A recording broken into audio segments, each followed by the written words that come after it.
Hello, it's Belle here. Welcome to Dad's DS Learning the Language of Autism for week 4, chapter 4 of Autism and Routines. So I hope by now, if you've been following this series, which I've really enjoyed doing, that beginning to build a picture of the reasons and the meanings behind routines, why they're important for various different reasons. So last week we talked about what we call in our house the deep grooves, the routines that have been created that are seemingly almost impossible to get out of, no matter how hard anybody tries, including the autistic person themselves. They're called deep grooves, and I gave you some examples of what they are. This week we're going to talk about more shallow grooves, more shallow routines that can be bended, changed, extended, shortened, or changed in some way or another. And these differences you will learn with your own child or person that you care for who is autistic, whether they be an adult, a teenager, a young child. If you sit back, observe, and spend a lot of time watching and learning about what they need and what they, are ready for. And, through our lives, the majority of Georgie's life and routines have been created by him. And then as time's gone on, if there has been needs for changes or speeding up or for whatever reason, just for life reasons, it's become easier for that to happen for George, I feel, because of all the things that I've spoken about in previous weeks to do with this subject, that we have honoured George as best we can. And so I'm going to talk about trust. This week I'm going to talk about trust, and I'm going to talk about some of the reasons for shallow grooves, and I'm going to give a couple of examples of Georgie's shallow grooves and routines that he's been able to be more flexible with. So I've got some notes over here as always, so if I keep looking down, that's what I'm doing.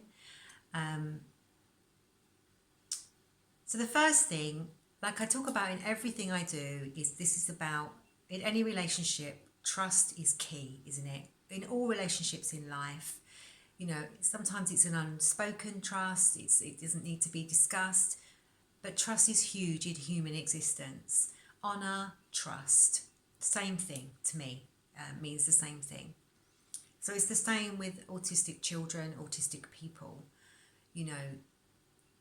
If you can show them that you are to be trusted and that you have their best interests at heart, meaning that you are willing to listen to them, you are willing to learn from them, even if you don't understand initially some of the behaviours, some of the communications, and sometimes it takes a long time to figure out what the meanings are and what communication and needs your autistic child is expressing to you, because they're trying to figure it out themselves. So trust is key to all happy, positive relationships. And I believe that trust can be built in many ways. So with regards to routines, if you step back as a carer, parent, sibling, grandparent, professional, psychologist, psychiatrist, occupational therapist, speech and language therapist, whatever you are, and you are interacting with an autistic person, the time spent building up trust, not only when you feel that trust has been, that you've given enough time to that, but when your autistic friend feels secure and safe enough in your company, and that you're not just going to keep taking stuff away and asking things of them. You're just going to be happy to be in their space and just go, wow, and just be with them. It's really important. It's really important, because then we have found that enables us to have some flexibility within life's unpredictable changes. Because George at 15 knows, even if I make a mistake, even if I get it wrong, and even his teachers at school, that ultimately we mean no harm and we have their best interests at heart. So that's my first big one. Also, these shallow grooves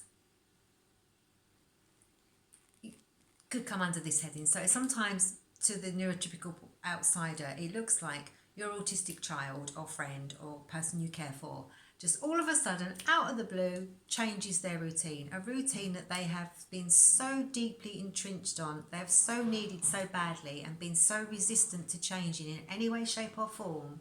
Suddenly, just like that, they change it, or they don't want to do it, or something changes. And you go, like, well, they couldn't have needed to do it that much because now they've changed it. That's the point. They have changed it themselves, which means they could have been spending weeks, they could have been spending hours, they could have been gearing themselves up. They could have been thinking about this for a long time, unbeknown to you.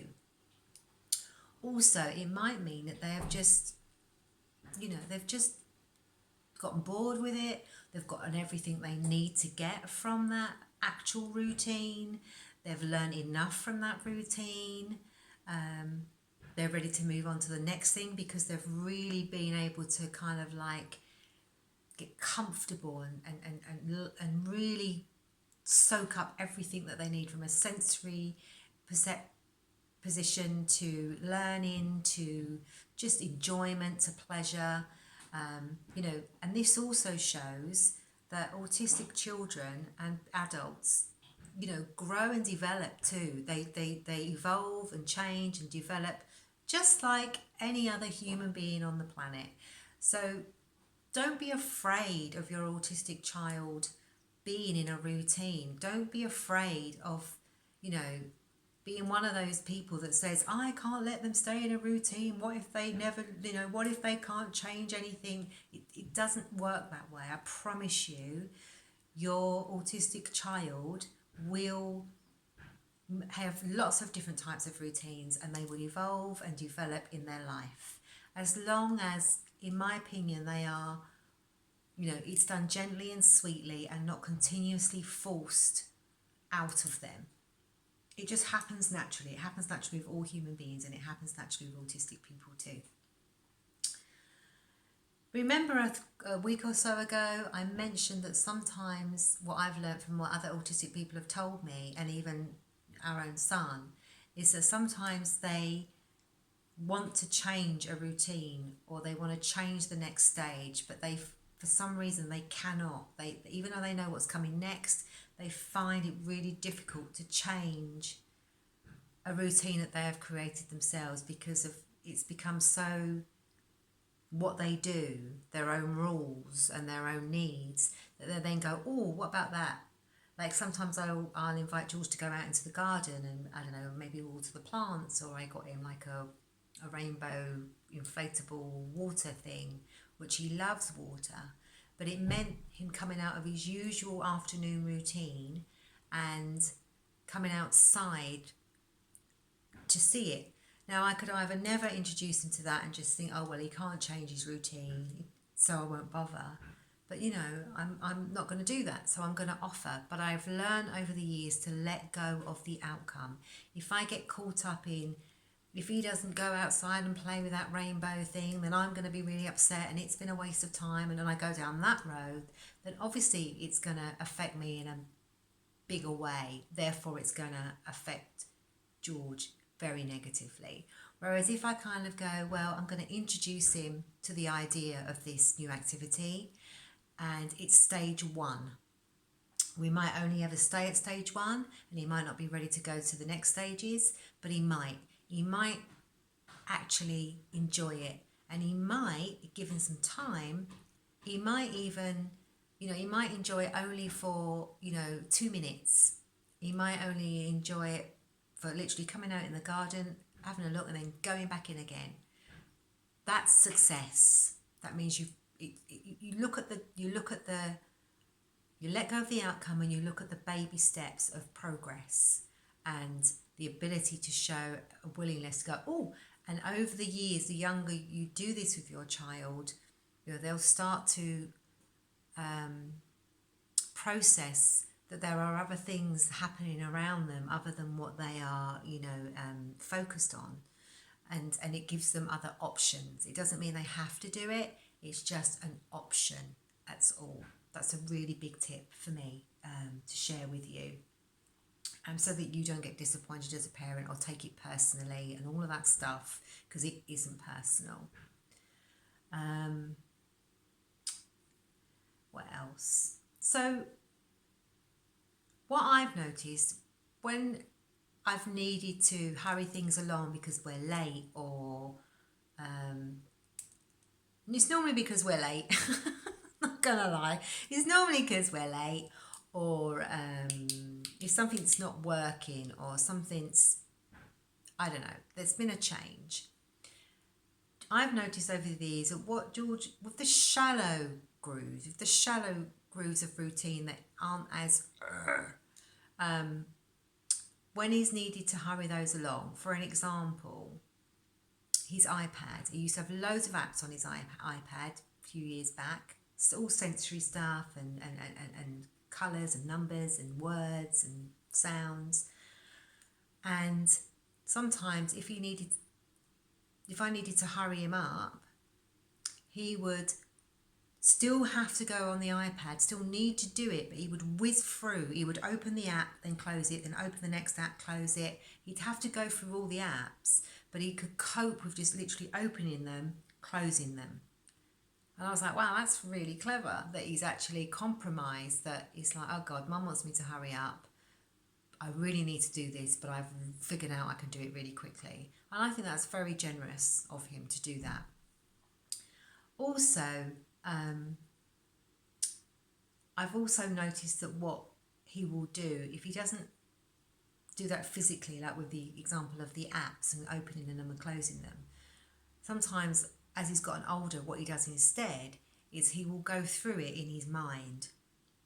So if something's missing or he can't find something, I notice that he's kind of like he's reliving it and experiencing it through his mind memory.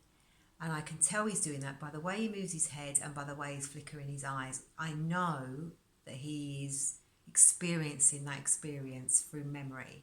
And again, that is incredible skill. And I think it's something to do with other autistic people over here talking about lots of different things have said that when they, with their sensory stuff, when they are experiencing something, it's a feeling. It's not just visual, it's not just auditory, they feel everything so deeply.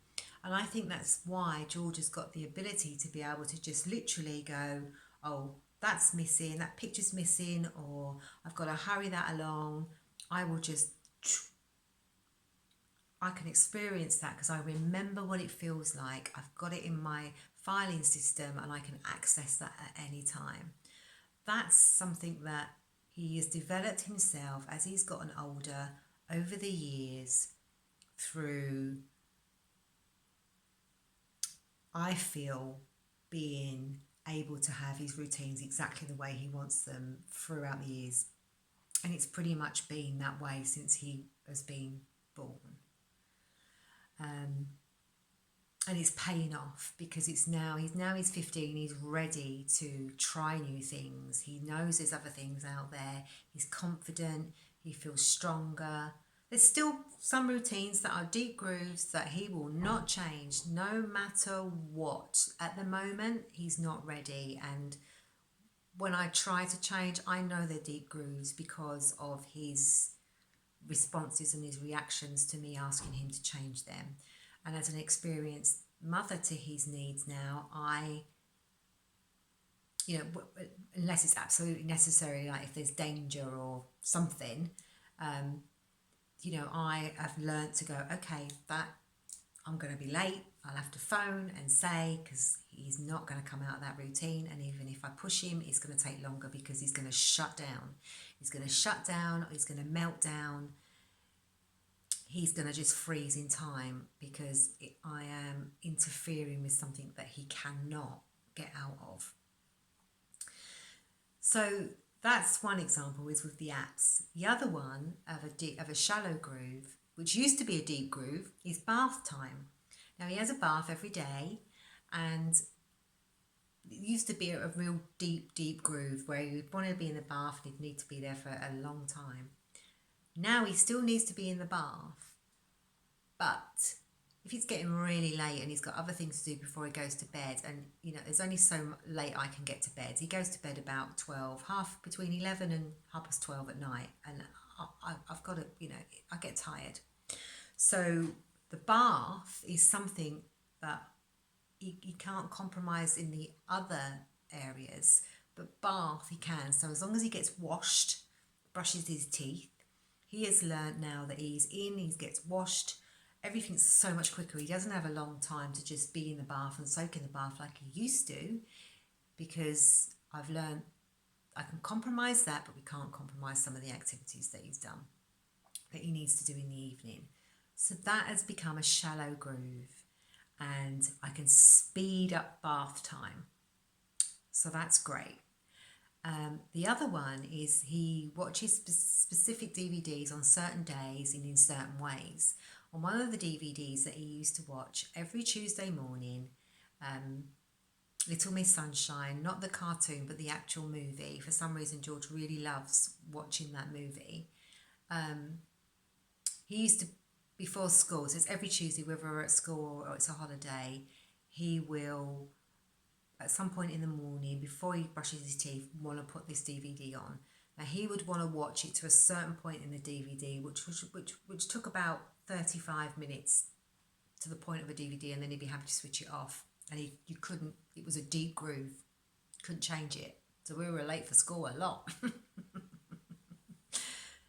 Whereas now, the last 6-7 months, because he's got other things to do now, he just himself, out of the blue, it was one of those out of the blue things, he put the DVD in, and I thought, all right, okay, we're going to be here for another 35 minutes.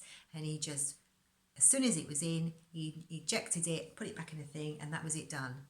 He speeded up the whole process. It's like I have to go through the emotions of getting it out, putting it in, but I can take it out and put it away, and that's me done. That's all I need. So that's what I mean by a shallow groove. Sometimes they're deep grooves to begin with, and then they become shallow grooves, and then there's another routine that takes its place, and so forth. And it kind of goes round on a loop like that. So it's told you, there's so much detail and so much to a routine, and the different types and whys and strategies and reasons, and it's incredible. So next week, I'm going to be talking about how sometimes a routine or ritual can become more intense or more stringent than ever before, through things like life experiences, life changes, big deals that happen. Sometimes it can have a knock-on effect on all sorts of things. So I'm going to talk about that next week. And then we're also going to be talking about tools that you can use to help your autistic child person have routines. So whether it's visual social boards or pictures or communication aids or whatever it is, we're going to talk about those things too for the next coming couple of weeks. Okay, so as always, thank you for your participation. Thank you for your views. I hope they're helpful, and you can share them amongst your family members and educate your everyone in the family, so that you're all kind of learning the same stuff. And please do continue to research all the things I mentioned about other autistic groups run on by autistic people are a definite yes.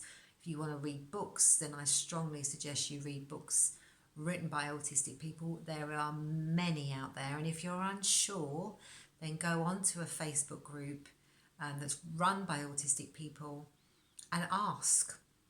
Ask the questions. What's a good book for me to read? I'm a neurotypical mother or a neurotypical father of an autistic child.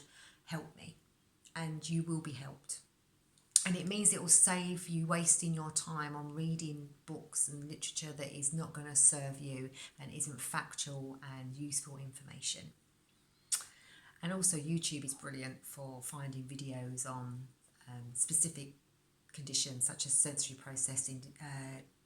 I don't like calling it a disorder, but sensory processing conditions and executive functioning and whole face recognition. There's so many things that need to be broken down as opposed to just being, autistic. And this information is out there now, so I urge that you do that too. I'm a tool of many in a bag, and I'm really grateful that you are finding me and you are listening to my videos. It's brilliant.